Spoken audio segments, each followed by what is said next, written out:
Daddy ni Kim, natulala. Bella at Angelica, nag-react sa kissing scene ng Kim Pao. Mainit ang usapan ngayon matapos mapanood ng daddy ni Kim Chu ang matinding kissing scene nina Kim at Paolo Avellino sa kanilang pelikula. Bukod sa kanya, hindi rin nakapagpigil sina Bella Padilla at Angelica Panganiban sa kanilang reaksyon, at talagang trending na naman ang Kim Pao tandem. Daddy ni Kim, tulala at walang masabi.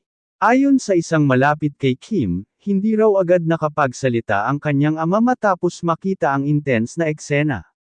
Matapos ang screening, natanong siya kung ano ang masasabi niya, at ito lang ang kanyang naibulalas. Grabe yun ha.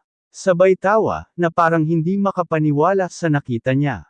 Nagtawanan ang mga kasama nila, habang si Kim naman ay namula sa hiya at pabirong sinabing, trabaho lang yun, huwag kang magalit. Bella at Angelica, may kanya-kanyang reaksyon. Sina Bella Padilla at Angelica Panganiban, na parehong matalik na kaibigan ni Kim, ay hindi rin nagpahuli sa pagbibigay ng kanilang thoughts. Bella, teka lang ha, Kimi, iba to.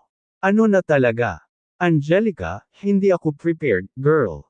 Paolo, anong ginawa mo kay Kim?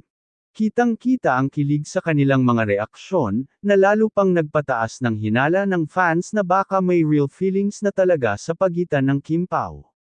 Fans, todo kilig at may iba't ibang teorya. Matapos lumabas ang balitang ito, agad na nag-trending ang hashtag #KimPaoKissingScene sa social media. Narito ang ilan sa mga reaksyon ng netizens. Daddy ni Kim, tulala. Hahaha. Ibig sabihin, sobrang intense. Bella at Angelica, parang mas affected pa kaysa kay Kim. LOL. Ano na, Kim Pao? Aamin na ba kayo? Ano nga ba talaga ang meron? Sa kabila ng lahat ng reaksyon, nananatiling cool at chill sina Kim at Paolo tungkol sa issue. Pero ayon sa ilang insiders, mas lalo raw silang naging close pagkatapos ng pelikula.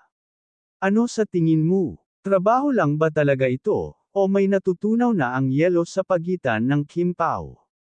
I-comment ang inyong opinyon at huwag kalimutang i-like at i-subscribe sa Celebrity Hub para sa mas marami pang showbiz updates.